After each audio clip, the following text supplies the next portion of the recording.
Hello everyone, আসসালামু আলাইকুম। Octopus নিয়ে অনেক কথা হচ্ছে, চারিদিকে অনেক ভিডিও বানানো হচ্ছে, অনেক নিউজ ছাপানো হচ্ছে। তবে একটা জিনিসের এখানে ল্যাকিংস আছে, সেটা হচ্ছে প্রপার যুক্তি দেখানো। অনেক জায়গায় প্রপার যুক্তিগুলো উল্লেখ করা হচ্ছে না, খালি বলা হচ্ছে অটোপাস চাই, অটোপাস চাই, অটোপাস চাই, কিন্তু প্রপার যুক্তিগুলো কী কী। এবং এটা নিয়ে আজকের এই ভিডিও, যে অটোপাস কেন দেওয়াটা আসলেই দরকার, সেটার পেছনে আমি অনেকগুলো যুক্তি দেখাবো। এবং এখানেই ভিডিও শেষ না, অটোপাস কেন দেওয়া হচ্ছে না কিংবা অনেকে কেন অটোপাস চায় না সেটার পেছনে আমি যুক্তি দেখাবো। অর্থাৎ আমি কোনোটার পক্ষে একদম সরাসরি বলবো না, আমি অটোপাস দেওয়ার পক্ষে অনেকগুলো যুক্তি দেখাবো, অটোপাস না দেওয়ার পক্ষে অনেকগুলো যুক্তি দেখাবো। দেন তোমার কাজ হচ্ছে অ্যাজ এ ভিউয়ার এটা থেকে যাচাই বাছাই করা যে আচ্ছা অটোপাসটা দিলে ভালো নাকি না দিলে ভালো। দেন এটা আমার কমেন্টে জানাবা। আশা করি ভিডিওর পরে, বিস্তারিত ব্যাখ্যার পরে, আলোচনার পরে তোমাদের মাঝখানে একটা ক্লিয়ার কনসেপ্ট আসবে। ঠিক আছে, আইদার আমি অটোপাস চাই, নাহলে আমি অটোপাস চাই না। Let's go to the video. তো আমাদের প্রথমে আমরা শুরু করতেছি অটোপাস কেন আসলেই দেওয়া প্রয়োজন, তার পেছনে যে প্রপার যুক্তিগুলো আছে সেই যুক্তিগুলো দিয়ে। ফার্স্ট অফ অল, যে প্রথম যুক্তি, যেটা আমরা অনেক ডায়লগটাও শুনতে পাচ্ছি, অর্থাৎ এই স্লোগানটাও শুনতে পাচ্ছি, যে আমার ভাই হাসপাতালে আমি কেন পরীক্ষার হলে, এই ডায়লগটা শোনা যাচ্ছে। আচ্ছা, এটা একটা কাউন্টার সলিউশন কিন্তু আমাদের আছে, সেটা আমরা অটোপাস কেন না সেখানে আমরা ব্যাখ্যা করব। আপাতত এখানে একটা যুক্তি তোমাদের অটোপাস কেন দেওয়া উচিত সেটার পেছনে এই যুক্তিটা হচ্ছে যে ভাই অনেকে আমাদের ইনজুর্ড হয়ে হাসপাতালে পড়ে আছে, অনেকের এখনও পর্যন্ত মানসিকভাবে সেই, অনেকে মানে শারীরিকভাবে সেই সক্ষমতা নাই যে এখন তারা পরীক্ষা দিতে পারবে, অনেকের হাত ভাঙা গেছে, পা ভাঙা গেছে, অনেকে মেন্টাল একটা ফিজিক্যাল ট্রমায় আছে। তাদের পক্ষে এখন এক মাসের ভিতরে হঠাৎ করে রিকভারি করে এক্সামটা দিয়ে বসা সম্ভব না। এটা হচ্ছে একটা বড় সমস্যা। যারা অটোপাস চাচ্ছে তারা এই জিনিসটা বারবার করে উল্লেখ করতেছে। আমাদের সেকেন্ড পয়েন্ট আসতেছে, দেখো ভাই মানসিকভাবে অনেকে মানে একদম অবস্থা খারাপ, বিপন্ন, তাদের মানসিক অবস্থা অনেক বেশি খারাপ। কেন? কারণ এই যে একটা মাস ধরে এত কিছু হলো দেশটার মধ্যে, এখন তাদের পড়ালেখার প্রতি মনোযোগ বসতেছে না, কনসেন্ট্রেশন একদম জিরোতে চলে গেছে। একটা জিনিসটা এমন হয় না, মানে নিউটনের একটা যে সূত্র ছিল জড়তা সূত্র, সেই জড়তা সূত্রটাই এতদিন পড়ার ফ্লোতে পড়া হচ্ছিল, এখন যে না পড়ে অভ্যাস হয়েছে, এখন আর পড়াটা কোনোভাবে হচ্ছে না। তো এই যে মানসিকভাবে একটা মানে একটা অবস্থা খারাপ হয়ে থাকা এখন, আর পরীক্ষার প্রতি যেটা অনীহা তৈরি হয়েছে, যে ভাই এত সময় নষ্ট করার পরে আবার পরীক্ষা দিতে বসবো, আবার পরীক্ষা হবে, এত ঝামেলা, আর ভালো লাগতেছে না।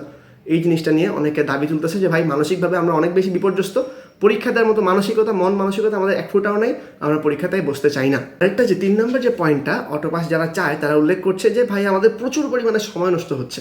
নতুন যে রুটিনটা দিছে সেখানে কিন্তু আমাদের 11 সেপ্টেম্বর থেকে এইচএসসি পরীক্ষা শুরু, শেষ হতে হতে প্রায় অক্টোবরের 5 তারিখ পর্যন্ত, 8 তারিখ পর্যন্ত যাবে।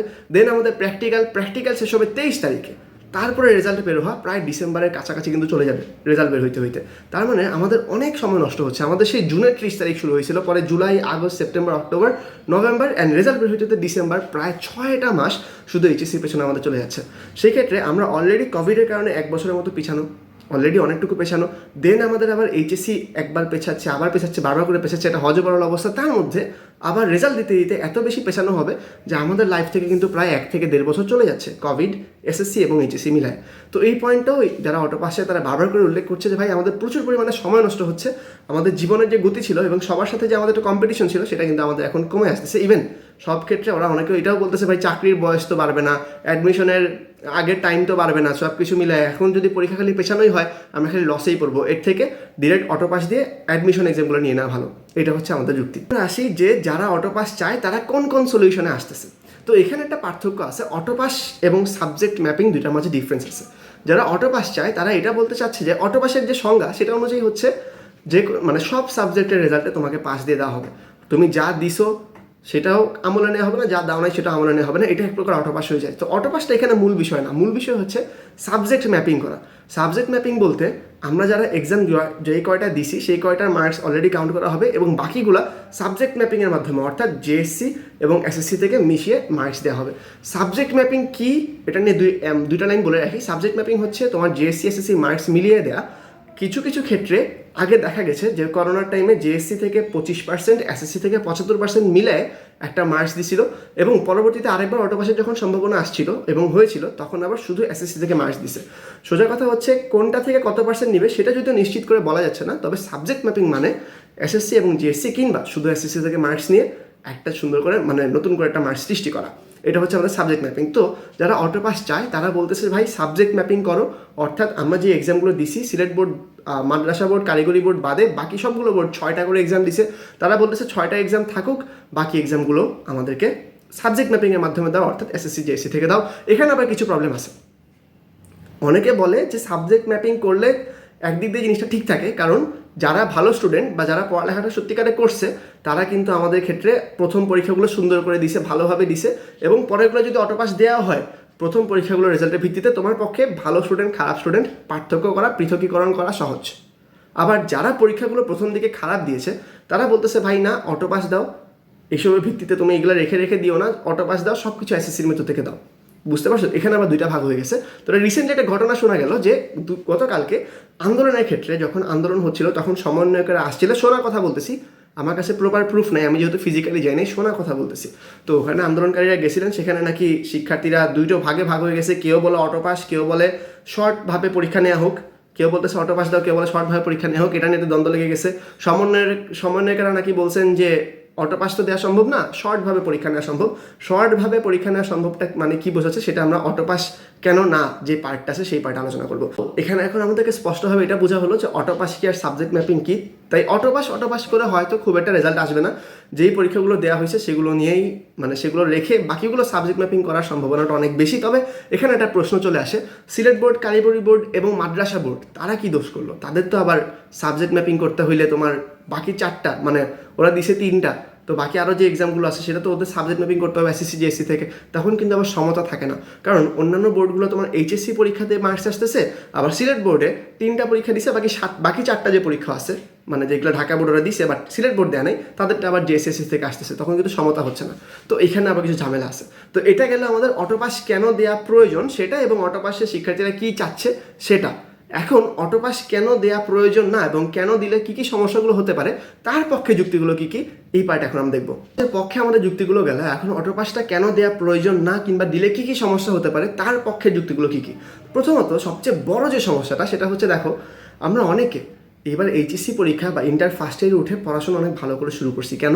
কারণ এসএসসিতে আমাদের রেজাল্ট হয়তো খারাপ হয়েছে। এরকম অনেকে আসো না, তোমরাও কিন্তু অনেকে আসো। তো তোমরা হয়তো জিনিসটা অনেকে খেয়াল করতে পারতেছো না, বুঝতে পারতেছো না যে অটোপাস দিলে যদি সাবজেক্ট ম্যাপিং করে দেওয়া হয় তখন তোমাদের এসএসসির খারাপ রেজাল্টগুলোই কিন্তু এইচএসসিতে এসে একইভাবে জায়গা করে নিবে, প্রতিফলন করবে। তার মানে তোমাদের যদি এসএসসিতে রেজাল্টগুলো খারাপ হয় এইচএসসিতে রেজাল্টগুলো খারাপ হয়ে যাবে। তাই তুমি 1 বছর ইন্টার ফার্স্ট ইয়ার, পরের বছর ইন্টার সেকেন্ড ইয়ারে যত কষ্ট করছো না কেন, কোনো কষ্টের কোনো ভ্যালু থাকবে না। এসএসসিতে তুমি খারাপ করায় রেজাল্টগুলো খারাপ আসবে। তো এই জিনিসটা আসলে বাংলাদেশের অনেকগুলো মানুষের, অনেক শিক্ষার্থীর এই একটা কেস, যেটা ওরা ভালো করে বলতে পারতেছে না, বোঝাতে পারতেছে না যে ভাই দেখো এসএসসিতে আমি খারাপ করছি, ইন্টার ফার্স্টে ইন্টার সেকেন্ডে আমি অনেক কষ্ট করছি রেজাল্টের জন্য, এখন যদি খারাপ হয় আমার জন্য অনেক কষ্ট হবে। তুমি এরকম ভাবো যে অনেকে এরকম আছে যারা অনেক কষ্ট করে, যাদের টাকা পয়সার অনেক অভাব ছিল, তারা কষ্ট করে শিক্ষকের বাসায় গিয়ে গিয়ে প্রাইভেট পড়ছে, কোচিং করছে, অনেক কষ্ট করছে টাকা পয়সা নিয়ে, এই একটা আশায় যে ঠিক আছে এসএসসিতে খারাপ করছি, সমস্যা নেই, খারাপ করছি, এইচএসসিতে আমি ভালো করে পড়ে ফাটাই ফেলবো।